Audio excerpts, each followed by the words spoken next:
ce travail de réflexion sur comment est-ce qu'on fait pour désigner nos représentants. Pourquoi pas l'élection? Quels sont les inconvénients de l'élection? Qu'est-ce qu'on peut mettre à la place? Le tirage au sort, ah bon, alors comment ça marche ce truc-là? Mais le tirage au sort, ça a plein d'inconvénients. Ok, alors est-ce que ces inconvénients sont rédhibitoires, ou est-ce qu'on peut en venir à bout? Et on s'aperçoit que quand on regarde tous les inconvénients qui viennent à l'esprit, on peut les régler. Tout ça, c'est une activité politique intense, une activité constituante. C'est-à-dire que les humains qui réfléchissent à ces sujets-là sont en train de penser leur constitution, en train de penser les règles supérieures. C'est pas les lois, c'est la façon dont on désigne ceux qui vont écrire les lois, et la façon dont on contrôle les gens qui vont écrire les lois, la façon dont nous gardons la main sur ces gens-là quand ça nous chante de notre propre initiative, comment on reprend la main par des référendums d'initiative populaire. Cette réflexion sur ces institutions, c'est un travail constituant. Et c'est infiniment politique.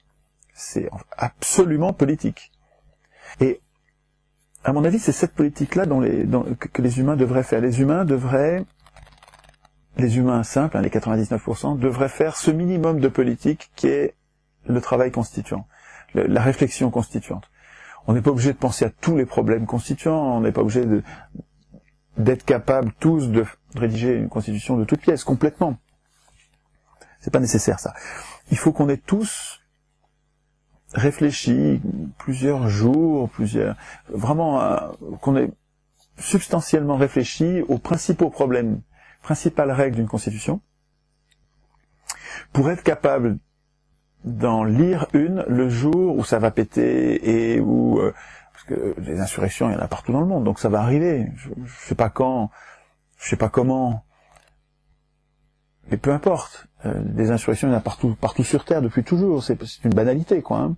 Et simplement, on se fait enfumer à chaque fois parce qu'on s'est pas entraîné jusqu'à présent à écrire nous-mêmes la société d'après, les règles supérieures de la société d'après.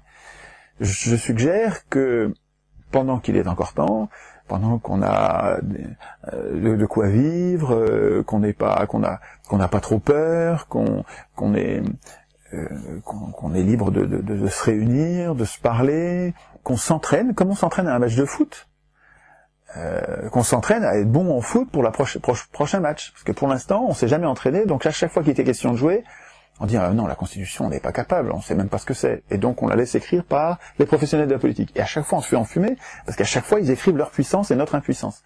Bon, je prends le problème à la racine, et je suggère à mes frères humains, pour faire une société apaisée et juste, il faut qu'on écrive nous-mêmes la Constitution. Si on est très nombreux, ça se fera de façon pacifique. Mais ça pourra avoir lieu que si on s'est entraîné avant.